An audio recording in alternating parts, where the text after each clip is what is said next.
I couldn't function. I'd like to call the May 22nd board meeting to order. Roll call. Ms. Nazario. Here. Ms. Washington. Here. Mr. Ballard. Here. Mr. Ferguson. Yes. Mr. Sturgill. And for our Pledge of Allegiance today, we have Hawthorne, and Michael will introduce our students. That's right. Thank you. Thank you. Leading the Pledge of Allegiance tonight are 3 students from Hawthorne Elementary School. Also in attendance is Ms. Greeby, the principal, to support. We have Noah, who is a 5th grader and son of Lucinda Gutierrez and stepson of Anthony Jeter. He has 3 siblings. Enjoys playing football, baseball, and wrestling. We also have Leasia Moore, 5th grader, and is a daughter of Melinda Moore. She also has 3 siblings and enjoys playing basketball and drawing. Last but definitely not least is Deshaun Moore, also a 5th grader, son of Mariah Moore, and has 2 siblings. Interest includes playing football, basketball, and reading. So after the pledge, we will hear from Noah, who is here tonight to speak on the after-school program. Leasia and Deshaun will speak on our leadership club. So students, please lead us in the Pledge of Allegiance.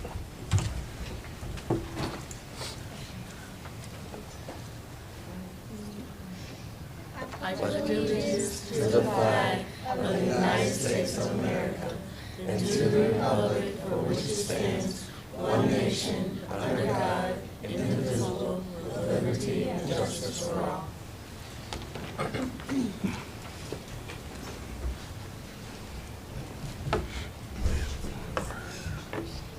Okay, and I must apologize. I want to give Ms. Shreve a shout out for being a leadership advisor as well. I apologize for that. All right, now we're ready to roll. My name is Noah Gutierrez, and I am a 5th grade student at Hawthorne Elementary. I am a part of the after-school program, and our after-school program do STEM activities. We build, invent, engineer, and have fun doing it. Ms. Shreve entered us into the Ping Pong Challenge, which was a national engineering competition. We didn't win, but we learned and had a lot of fun.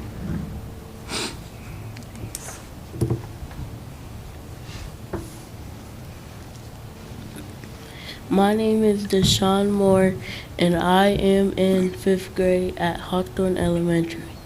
I am also in Leadership Club this year. Leadership Club planned Black History Month activities for the schools. We made the posters and had grade levels working on different projects like some you see here, different projects like Hawthorne students showed creativities and the projects were amazing. Thank you.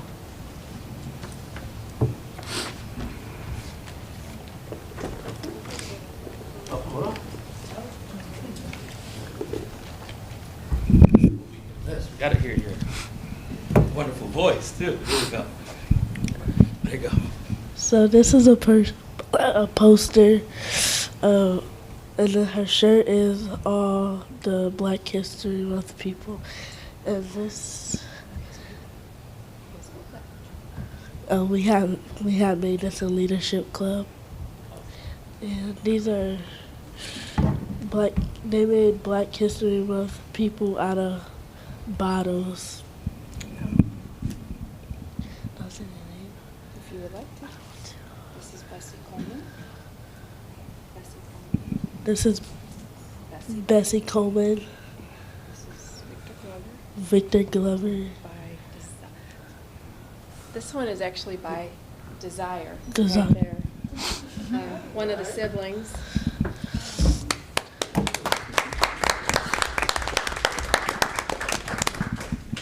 The Selma St. John. I don't know. Is it Amanda That's her. Gorman? Yep, and Amanda Gorman. Amanda Gorman.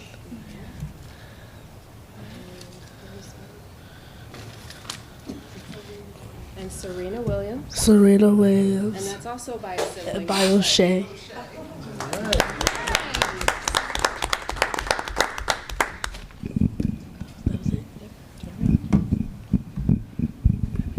Well, I'd like to thank the students from Hawthorne coming out tonight and sharing just a little bit how leadership is cultivated at Hawthorne Elementary. It's also cultivated and nurtured by family members who breathe in and believe. And I want to thank you all for giving us the opportunity to serve your students as they show us everything that they have within them. And I look forward to seeing more students like yourself coming up and getting these opportunities to lead, to be in front of an audience, to have a microphone in their hand, and to have courage to do this, because this isn't easy. So I want to thank the students again. Can we give another round of applause? And what we're going to do now, if that's okay, I do have some certificates of appreciation, and we'd like to get your picture with the board. So come on over.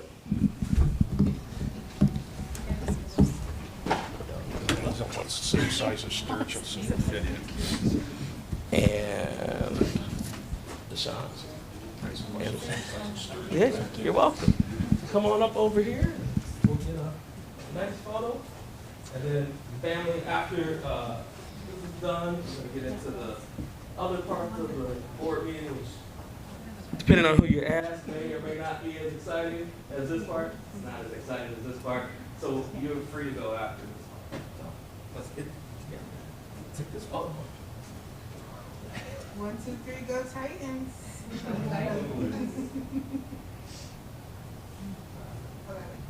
Awesome. Thank you so much. I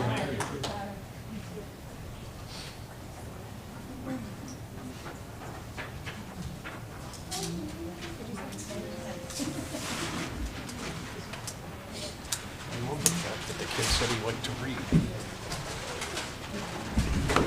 Jeff said you've been having your eye on this seat for quite some time. It's the only reason I came here. Jane was there. Thank you. Thank you for coming. Thank you.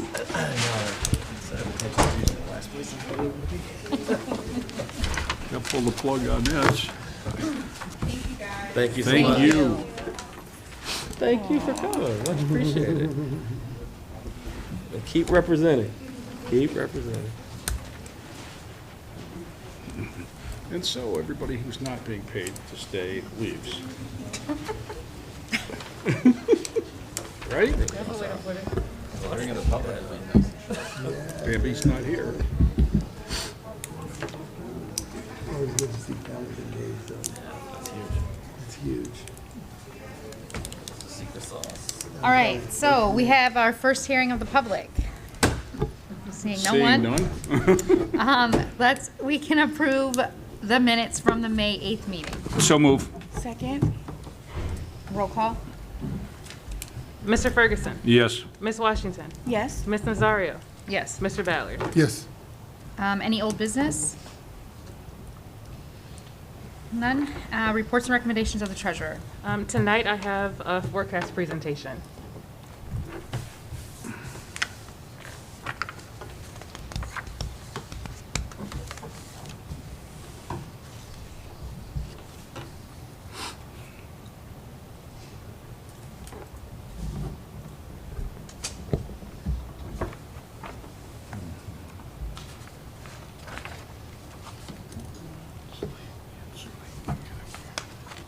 First, we'll take a look at a simplified version of the updated forecast.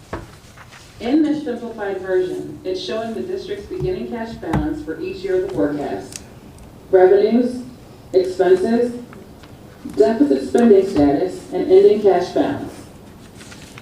Based on current revenue projections and spending plans, we will be deficit spending in our general fund by the end of next fiscal year 24. We will have a negative cash balance in fiscal year 27. Keep in mind that the forecast is only a projection of the future, based on a snapshot of today. That snapshot, however, will be adjusted, and the further into the future the forecast extends, the more likely it is that the projections will change. A variety of events will ultimately impact the forecast, such as state budgets that are adopted every 2 years, changes in district strategic plans, the status of tax levies, changes in costs to operate the district, and grant funding and allowances from sources such as ESSER and title funds.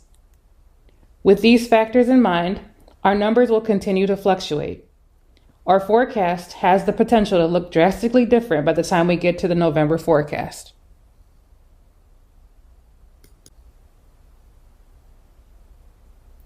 Overall, our anticipated revenue projections are very similar to what we estimated back in November.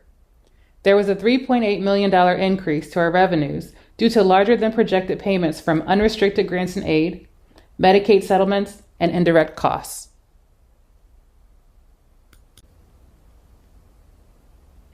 Expenses for this fiscal year are lower than we projected in November. This is due to utilizing the continuity of services allowance within ESSER. This allows us to transfer almost $17 million from ESSER funds to the general fund. At this time, it's shown as a reduction of expenditures in fiscal year 23. We'll discuss this more later on in the presentation. Although our overall expenses are lower than projected in November, we've added 3 expenses to this forecast. First is the 9% increase to our yearly health insurance costs. Second is the addition of the superintendent's salary and benefits to the general fund. This is factored into the forecast in case there are additional changes to House Bill 70.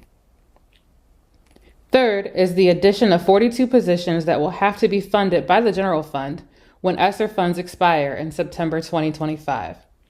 These positions include wellness coaches, school counselors, behavior specialists, wraparound service administrators, and the arts expansion teachers. This is estimated to be over $3.3 million each year.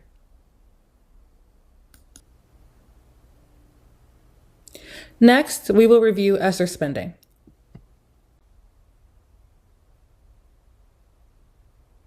As a reminder, our district is eligible to receive a total of just under $58 million from 3 rounds of ESSER allocations. We do not anticipate additional federal funding.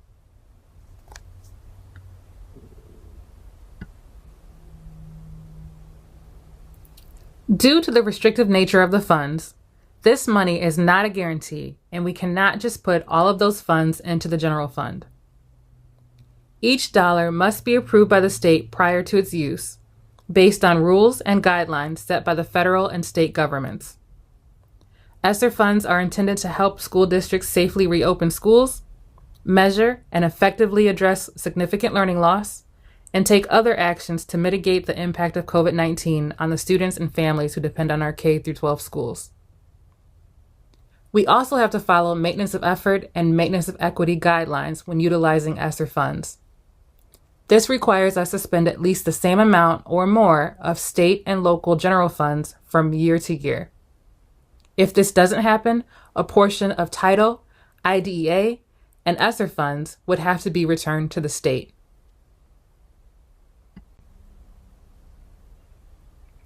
We used all of the ESSER 1 allocation to help us cover our losses in revenue, as well as pay for additional costs due to the pandemic. Examples of these costs include materials and postage for curriculum mailed to students during the shutdown, additional cleaning supplies and equipment, PPE such as masks, and technology for students and staff to be able to work and learn remotely. This portion of funding must be used by September 23. We're using ESSER 2 to bridge the gaps between the original needs caused by the pandemic and the beginning stages of the plan to address continuity of academic and non-academic services. This portion of funding must also be used by September 23. For ESSER 3, our focus here is the continuity plan. This portion of funding must be used by September 24. Together, our ESSER 2 and ESSER 3 allocation is about $54 million. We plan to spend about $12 million on staff. This includes elementary school counselors, wellness coaches, behavior specialists, additional fine arts teachers, class coverage, and additional substitute costs. We plan to spend about $17 million on programs, services, and supplies. This includes recovery learning programming, the arts expansion, after-school programming, Chromebooks and MacBooks, medical buses, cleaning supplies, and PPE. We plan to spend about $8 million on roofing projects throughout the district. This leaves us with about $17 million to transfer to the general fund. This is allowable under the ESSER category of other activities that are necessary to maintain the operation of and continuity of services in the local education agency and continuing to employ existing staff of the local education agency. This $17 million will be used to reimburse the general fund for the salaries and benefits of staff who were employed during the 2021 school year when the district utilized remote learning during the pandemic. At the time of this May forecast submission, this transfer to general fund is shown as a reduction of expenditures in fiscal year 23. After further review and guidance, we will be showing this transfer as part of miscellaneous revenue instead of reduction of expenditures in future forecasts. Our district has several construction projects in process. With board action, we will be transferring approximately $7 million in general funds to a permanent improvement fund. A permanent improvement fund is used specifically for capital improvement projects, maintenance and repairs of school property, and certain equipment items that are designed to last 5 years or more. The projects that will be paid from the PI fund are the Campana Park project, a facility for transportation and technology, a safety mass communication system, and flexible seating at the high school. The George Daniels Stadium Improvement Project will be paid for by LFI funds. LFI, or locally funded initiative funds, are dollars the district has remaining from the district-wide new buildings project that finished in 2016. The last building completed within this project was Lorain High School in 2016. LFI funds must be used towards facility improvements beyond the scope of work that was funded by the Ohio Facilities Construction Commission. There are several items that were not included in this forecast that may be included in the November forecast. Items such as adjustments for union negotiations once contracts are ratified. Next, we'll need to decide which instructional supplies and purchase services currently paid for out of ESSER will need to move to the general fund by fiscal year 25. Next, we'll need to determine the cost of possible future projects. These projects include a resource facility, expansions at the high school, alternative school updates, and relocating the current administration building. Once costs are determined, we'll have to decide how and when to move forward. We will also continue to review our ESSER spending to see if there are additional funds that we can transfer to the general fund. Lastly, we will have to evaluate the quality and effectiveness of our programs and services, adjust the budget accordingly, review our current levies, and then determine when to ask our taxpayers for continuing and likely additional funds to support the district. The addition of any or all of these items could cause the numbers in the November forecast to fluctuate significantly. This concludes the May 2023 forecast presentation.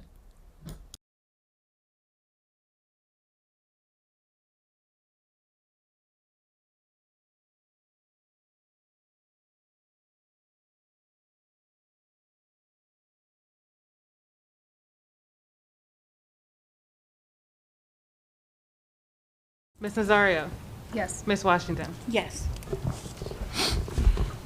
Reports and recommendation of the superintendent. Ross? Go, Ross, go, as you sit in that seat there to the president's left. And Wally Pip goes out, Lou Gehrig comes in. while Ross is bringing that up, I think it is an important piece. We were asked to, and Ross Way, put together a strategic plan update. A couple things just to preface as a reminder. We built our plan around equity. That was the foundation. And there is a mindset and a belief piece that we are continuously to work on, along with some technical aspects. And in this update, I think you'll start to see where the worlds blend from mindset to some real technical applications. As we transition, we'll be moving into teaching and learning. We did not begin with the components of teaching and learning because we didn't have the mindset right It just, we'd be throwing proverbial darts at the dartboard, seeing, what will work. We're not taking that approach. We are being very strategic and timely and understanding. As a district, we've been through a lot over the last, however long you want to look at the title distress being attached to us. I think it would be wrong for us to ignore what words can do to a district. Words become actions, actions become habits. And we are unlearning and relearning as an organization and as a community. And we're far from a perfect organization. I do believe we have a lot of the right people in a lot of the right places to do this work. But what we have to do is we have to continue to come together as an organization, know that all voices are heard and matter, but then also at the same time leadership has to make decisions that help keep us going in the right direction. I think that's where we are relative to a tipping point right now. We also need a lot of support from our community. We can't do this alone as a body of teachers and support staff and administrators and board members. We have to get the sense of urgency and the commitment from all involved. Spring Fling just happened, and what a great turnout. And I'm not trying to judge folks when they can't come to things, but involvement looks different depending on where you are and what you're experiencing. And know every day people wake up and send their best to school, and I hope the community as a whole knows that we wake up, and as an organization we try to do the same, bring our best. And as we look at the strategic plan updates, I hope that everyone has an open mind and realize that we did not get here overnight. We're not going to get out of it overnight either. But what we do have is a commitment to be better each day. I think that's the key to our work moving forward. So I just felt the need to put some parameters around in a frame around what we're going to be discussing. But also know that there's a lot of good work. We had great examples of leadership in action today from the Hawthorne students. We have a lot of leaders in our district. It's about access and opportunities, though. I sit here in this seat. I would have never thought that when I was Deshaun's age, that I'd be sitting in this seat doing this work. But I had access and I had opportunity. There were people that believed in me even when I didn't. I had a family that supported me along the way. I come from a grandfather, Vassie Scott Sr., who couldn't read or write. People would have written our family off easily as one that couldn't. But we could. And once again, I say I sit here because a village of people granted me access and opportunity. So when people ask, well, why does our work begin with equity? Why are we spending so much time talking about equity, talking about the history of marginalization, talking about asset and deficit-based thinking? Because we must grant the leaders of tomorrow access and opportunity. Our students deserve the same opportunities as any neighboring community around us, and then some. And with that access and opportunity, we can do great things. We will do great things. So this is a community lift. It's easy to come to board meetings and say, well, why aren't you doing this and why aren't you doing that? But we have things in place, and you'll hear about some of those that we have not historically had in place. We have leveraged some funds that we've had over the last couple of years to correct generations of lack of access and opportunity. When we talk about access and opportunity, I'll stop, I promise. I told Ross we had 15 minutes, and I think I take like 5 already. But equity talks about access for all. So we've had some great programming over the years in the district. But as I said, I was granted some access and opportunities not everyone has been. There are some people who lived across the street from me. I'm thinking of one person in particular who had all the skills and all the intelligence, but a very difficult, challenging upbringing. the same breath that was breathed into me was not breathed into him. The same opportunities and access that I had, meaning someone identified me and said, hey, you go on this track and become this honor student, wasn't granted to him.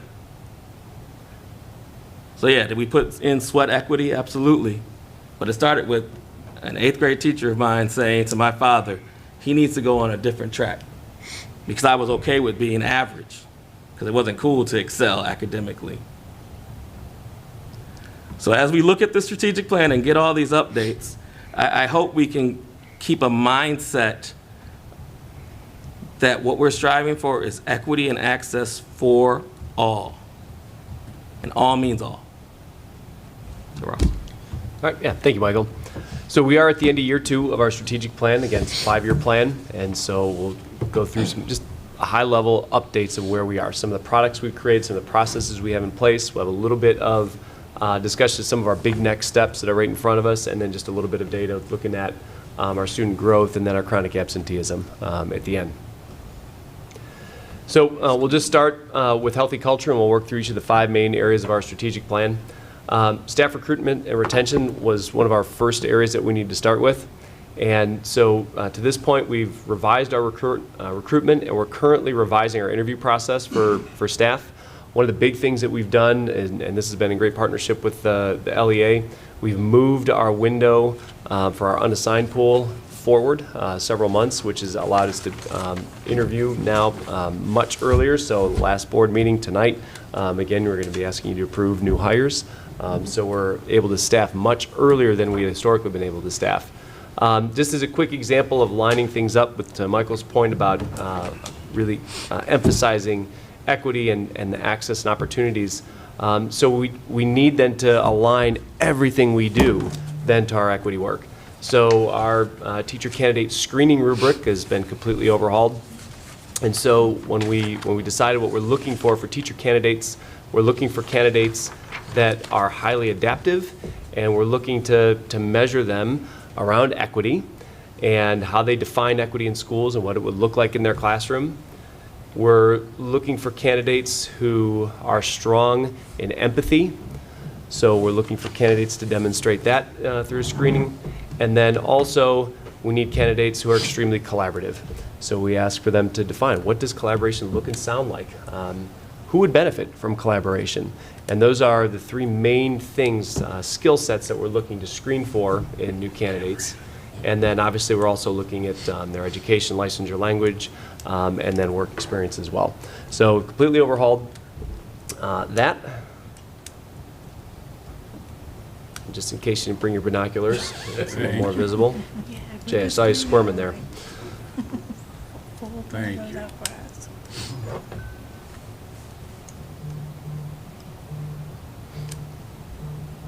Lorain Schools is calling me.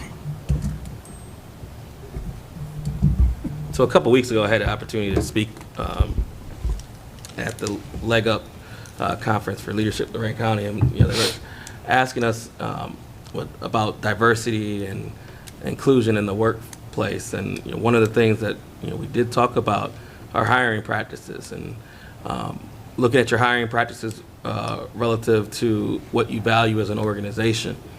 And we shared, it was shared, some of the challenges with that, because traditional hiring practices may ask for traditional, tell me about your experiences with technology. Tell me about your experiences in this particular work.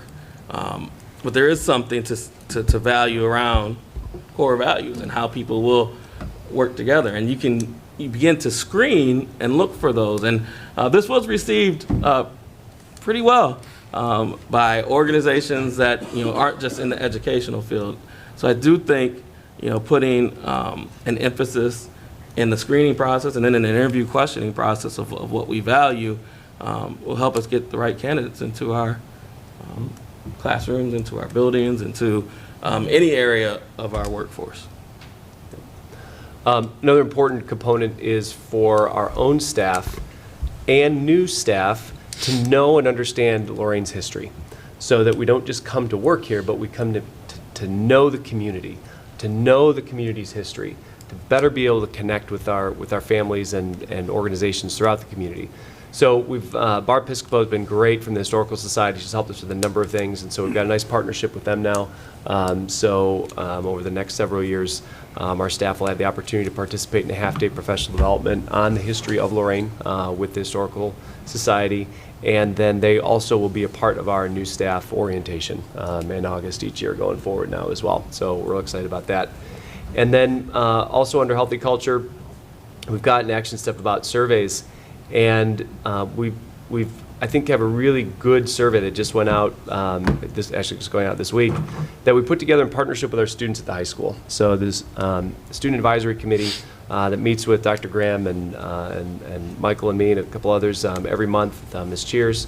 And so we put together an initial survey with them of what we need to be asking about. And so we'll make this a little bit bigger again, right from the get-go this time. But here are the questions that and again, in partnership with them, they wanted us to ask. What are your goals after you graduate from LHS? I'm satisfied with how LHS is helping me achieve my goals. What about LHS is helping you reach your goals? What about LHS is getting in the way of reaching your goals? What changes to LHS, if anything, would help you reach your goals? What do you like to do outside of school? What new classes would you like to take? And what would you like to learn from Titan News? So we put this together in partnership with the students, and we'll be completing the survey this week. And then Ms. Cheers and her leadership team will be getting together and taking a look at the results. What are the themes? What are our students? What are they asking for? What do they need that they're going to tell us based on what they put together with us to find out? Will you share the results with us? Sure.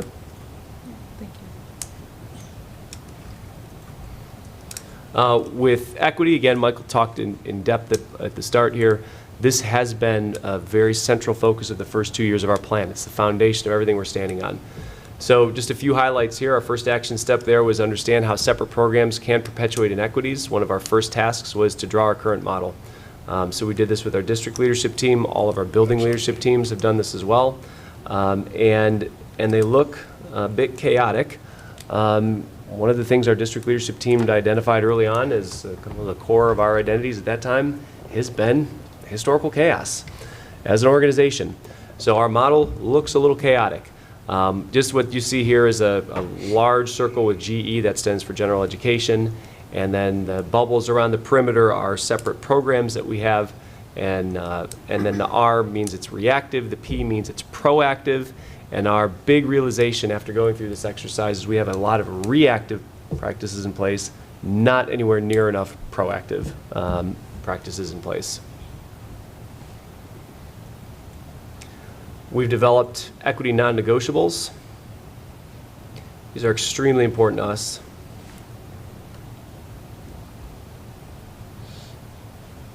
Those are really sensitive. But here they are. Number one, eliminating inequities begins with ourselves. Number two, the system is responsible for student failure. We are absolutely owning student success. We also have to own the failure too. Co-plan to co-serve to co-learn teams intentionally develop each other's capacity. It's going to be a really important focus for us going forward, starting in really here in a couple weeks in June. Students are proportionally represented in the core of teaching and learning. And this comes from the prior graphic where we had lots of bubbles and circles around general education. All staff is aligned to co-plan to co-serve to co-learn teams to support cohesive instruction. Instruction is based on identity-relevant teaching and learning and created for each learner the first time the concept or skill is taught through heterogeneous small group instruction. We do a lot of separate pull-out and ability grouping, and we want to make sure that our kids don't have to leave to get what they need. And then policies and funding are aligned to these equity non-negotiables. So Ross, can I just real quick? You see a lot of words, and sometimes we get lost in some technical jargon and things of that nature. But the premise is that we have to own our destiny, and blaming students, families, situations is not what we're aspiring to do. I think we've talked about all of the wraparound services that we offered previously. Those are an effort to help level the playing field. to help give our, going back to the original 2 words, opportunity and access. Our equity non-negotiables are to help us create an identity that regardless of any leadership change, this is who we are. And I think it's something that, as we continue to have conversations about, we'll get better. But the premise is access for all, opportunities for all, and then we as an organization, how do we team and work together, knowing that there are different strengths. If you look in this room right now, different strengths that need to be elevated that may not have traditionally been a part of planning, teaching, and learning. So it's a little brief summary of what those equity non-negotiables encompass, but know that when we make decisions, they're going to be guarded up against these non-negotiables. And if they don't align themselves with those, then we shouldn't be doing it. So one of those non-negotiables is proportional representation, and the basic tenet here is that whatever we are, or whoever we are demographically, is who we should be in all of our courses, our programs, our discipline, our achievement. And so all of our schools either have or will conduct an equity audit. So far, 10 of them have started or are deep into that work. 4 will begin over the summer. And what we're looking for is proportional representation. And so here's just an example of a graph that we're looking at. These are our positive referrals. And so what we would like to see is all of the blue bars in this graph be right about 0. So for example, we're about 45% of our population is Hispanic. We would expect, of all the positive referrals that we give out, about 45% of them to go to students who are Hispanic. So we would expect then that blue bar to be about 0 if we have 45% enrollment and 45% going to students who are Hispanic. All those blue bars to be around 0. And so here we break out then by race, by gender. We also do it by label, so students with disabilities or giftedness, students learning English, to see how close to 0 are we. Are we proportionally represented or not? And what we found is so far, in most cases where we are proactive, so positive referrals, we're pretty good. And we are pretty close to 0. So our range here, our students of color who are female are overrepresented by about 2%, which is really pretty good.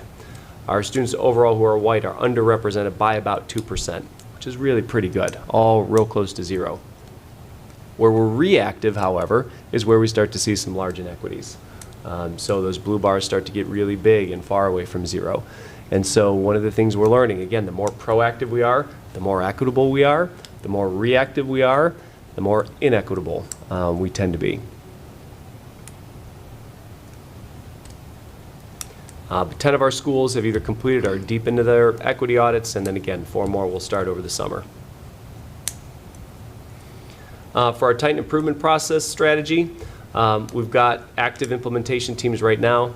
Some main ones, our curriculum team, our human resources team, MTSS study team, our reading team, and our PBIS team. Then we've developed our selection process for building leadership team members. All of our building leadership teams will be participating in professional development June 6th and 7th to really get into teaming and universally designing instruction that's identity relevant. And then develop a resource warehouse. So one of the first things we realize is we need a place to capture stuff and create our own library. So Mobile Mind is our resource warehouse for that. Under the student support strategy, we're working to develop a common understanding, a multi-tiered system of support, so MTSS.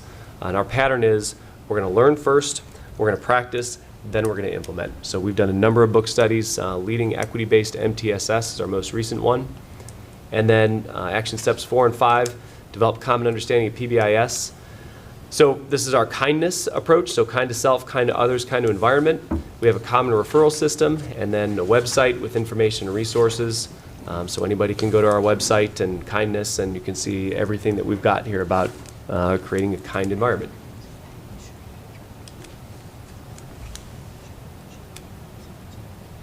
And then for teaching and learning, our last strategy, scope and sequence was one of the first action steps that we approached under this part of our plan. So we just completed our first year of having scope and sequences across all of our courses from kindergarten through high school. And we just, actually not quite are done with our first revision. So our scope and sequence are live documents. And as our teachers work through during the year, they make comments, what's going well, what adjustments do we need to make, and then at the end of the third quarter, we have small teams that review those comments and then make any adjustments based on what we learned. Okay. So, thanks for inviting me into the conversation real quick. This is important for a couple of reasons. One, 3 years ago, coming back to the district after a brief hiatus, we did not have scope and sequence across the district. When asked about that, some were using 2015, some were using 2017. I think there was some 2019 action going on. We were all over the place. So one of the things that we talked about in our equity non-negotiables was, enhancing how we team and work together. So from a purely instructional standpoint, if we're not on the same page relative to our scope and sequence, we are very much behind in regards to how we collaborate. So this work, which is led by our curriculum team, which is represented by teacher union folks, because that was another thing that we heard coming back is, we needed to create liaisons between administration and what's going on in the classroom.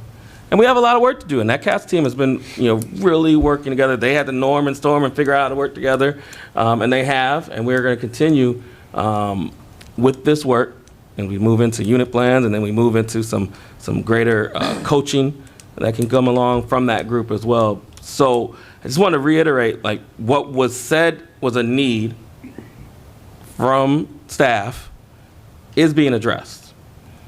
It takes some time to move 520 folks in unison with the premise of learning together and then putting things in action. But the cool thing about this is that there's also opportunity for feedback. So it's not a stale document that is created and lives on a shelf. It is to be interactive with them. One of the things one of my mentors told me a long time ago, what gets monitored gets done. We have to make sure also that people are getting the support necessary to move this forward.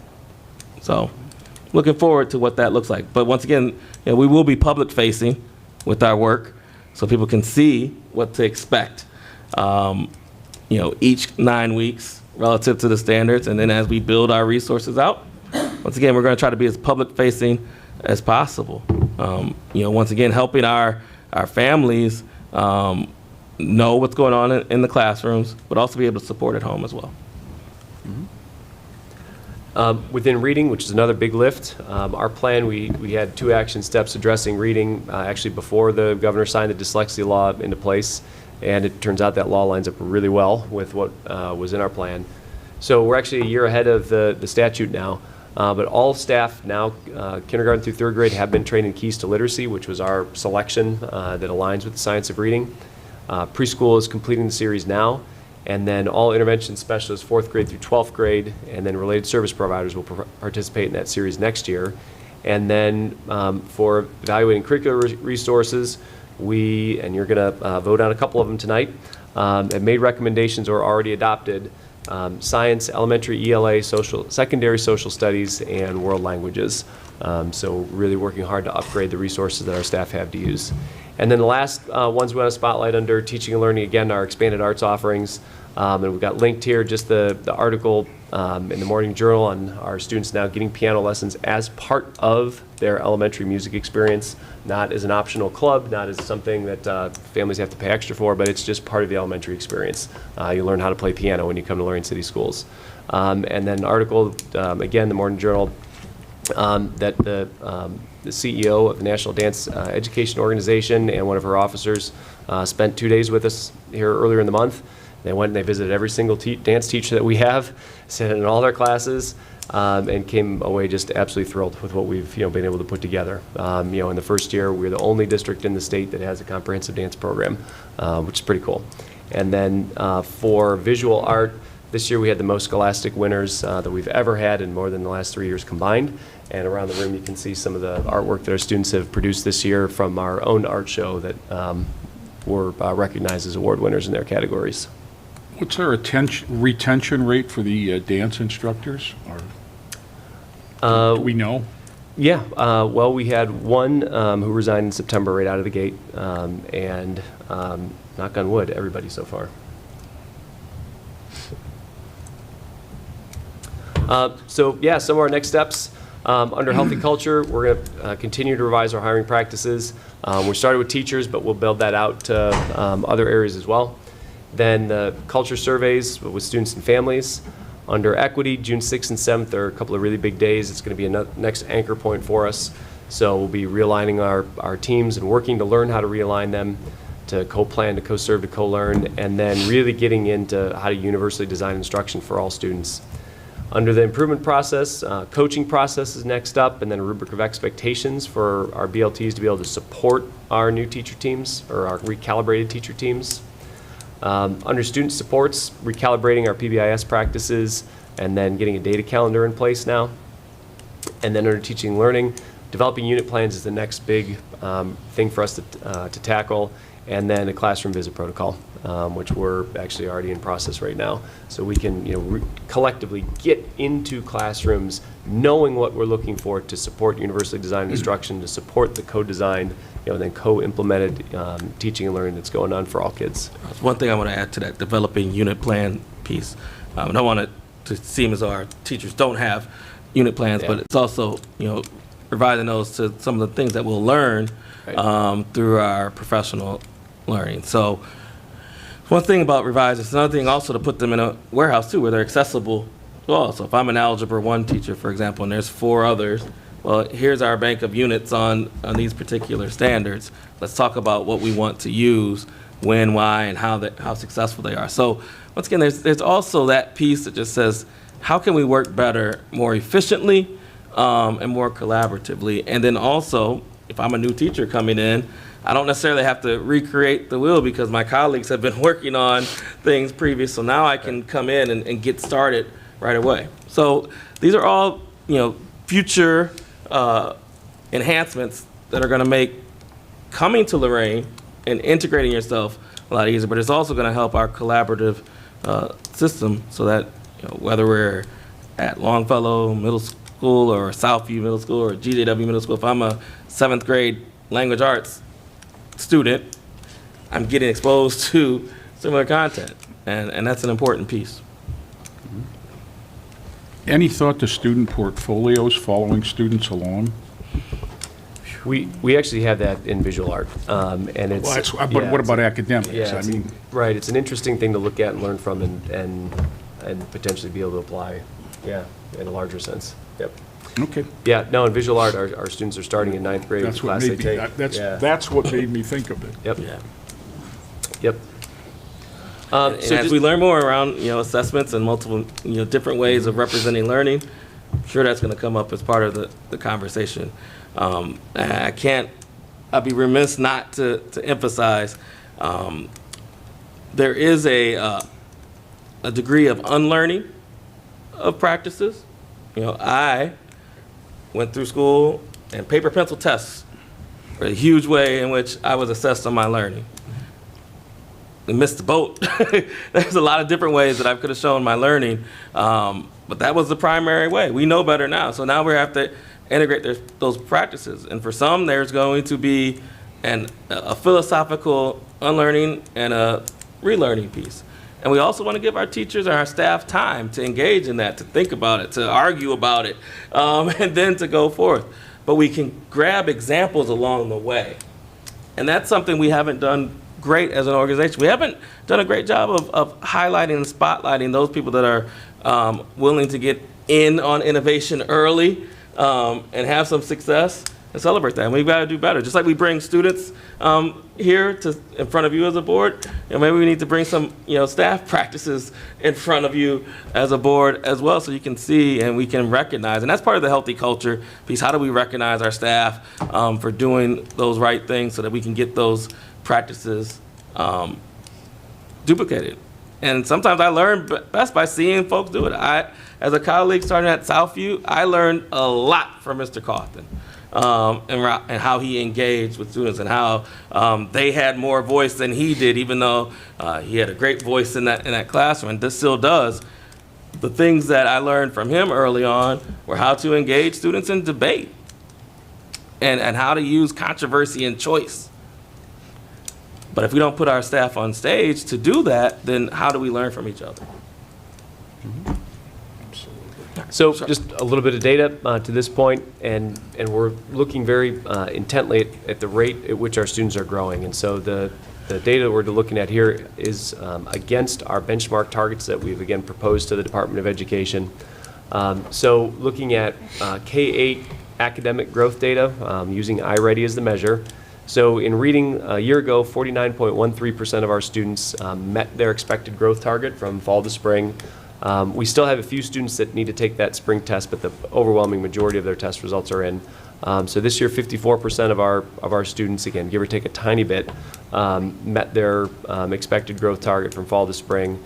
And then our June 2025 target that we proposed to the department is 54.04%. So we saw some really nice growth there. In math, again, a year ago we were at 49%. This year, again, give or take a tiny bit, we have a few students out yet that need to take that final spring assessment. We're at 51%. Our June 25 target's just under 54%. At the school level, our target in June 2025 is that more than 50% will meet their school-specific target. This school year, 9 out of our 13 schools met their school-specific target. On the reading side, on math, 6 out of 13 met their school-specific target. So you can see where we are, progressing so far. And then on chronic absenteeism side of things, again, this is students that are missing 10% or more of the instructional time.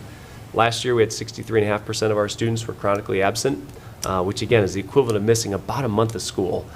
And this year, as of today, and again, this will adjust a little bit since we have a little bit of time left in the school year, 54.32% of our students are chronically absent. Our June 25 target is 20%. So again, over half our students are missing the equivalent of about a month of school. So on our end, we've got a lot of work to do there. And this is, again, Michael started at the beginning, it's a whole community, how we work to really get our students to school on time, ready to go is a really important task for us. And at the school level, 36% of our schools met their target. And again, by June 25, our target is over 50% of our schools have less than 20% of their students chronically absent. Graduation data we certainly won't have for a while. The on-track data we won't have until grades are submitted. And then again, preschool, we got a few hanging out there yet, so we'll have our preschool stuff in the next week. So that's where we are with our data. Thank you.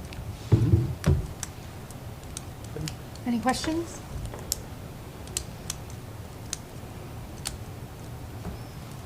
No? Good job. Thank you. Okay, thank you. All right.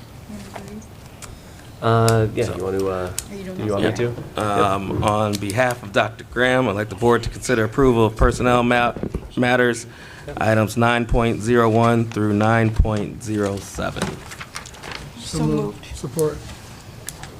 Any discussion? Roll call? Ms. Washington. Yes. Mr. Ballard. Yes. Ms. Nazario. Yes. Mr. Ferguson. Yes.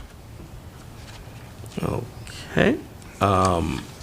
In regards to, on behalf of Dr. Graham, I'd like the board to consider approval of operation matters, items 10.01 through 10.12. So moved. Support. Any discussion? Roll call? Mr. Ballard. Yes. Mr. Ferguson. Yes. Ms. Nazario. Yes. Ms. Washington. Yes. I missed the discussion. I just want to say thank you to everybody that's worked on this, getting the new curriculum and in the hands of our teachers and educators, and it's exciting. Yeah, there was a lot of hard work by a lot of people, a lot of voice in those curricular resources. So thank you, board, for your adoption of those so that we can begin the training, getting those into the hands of folks, into the off season. Yeah, it's an exciting time. Exciting, yeah. So although Ross went over his 15 minutes allocated, that I think is all that we have from the superintendents. Thank you so much. Any new business? I just, I guess under new business, like to congratulate the Titan Fam people and Dr. Sturgill and AJ for the wonderful event that was held the other night. Another great turnout, and Lorain City Schools was well represented by all of the buildings. Thank you. Yes, wonderful night. Yeah, and thank you to the community partners that keep coming out and supporting. Don't forget, we have a movie on Wednesday, Raya and the Dragon. That'll be our last for the school year, and that starts at 5 o'clock, 5:30? 5:30. 5:30 here at the auditorium, and it's free for all families, so come out and have a good time with us. Any Madam- committee report? Madam President, can I Sorry, do go another ahead. plug Yeah, since go this, ahead. while we were in the meeting, I do believe a phone message went out to the message, community yep. at large. As a reminder, summer school transportation, those that are seeking transportation for summer school activities, email went out, once again giving you that link. If not, you can always go to our website and look under summer school, and you can find information there. Summer vaccination clinic, information went out on that as well. The summer dates are Tuesday, June 6th, Thursday, June 8th, Tuesday, August 15th, and Wednesday, August 16th. The clinics are held from 9 to 3 p.m. at Washington Elementary School, so you can schedule those appointments. We do need to ensure that our students have all of the necessary vaccinations and or other arrangements are made. But, we want to make sure that we are promoting those vaccinations, so get those in line. The last thing that we want to do is be in a position 2-3 weeks into school where we're forced to exclude because there's been no communication from families regarding this. So please, we can also help you get that necessary information. If you're unsure of what vaccination your kids need or what they've had, we can help with that as well. Thank you. Any committee reports? Second hearing of the public. Still saying no public. I need a motion to go, I'm sorry. Our next board meeting will be June 12th, 5 o'clock here in the board meeting room. And I need a motion to go into executive session for A2 and F, employment and security. So moved? Roll call? Ms. Washington. Yes. Mr. Ballard. Yes. Mrs. Ario. Yes. Mr. Ferguson. Sure. Oh, yeah, there'll be no action coming out. No.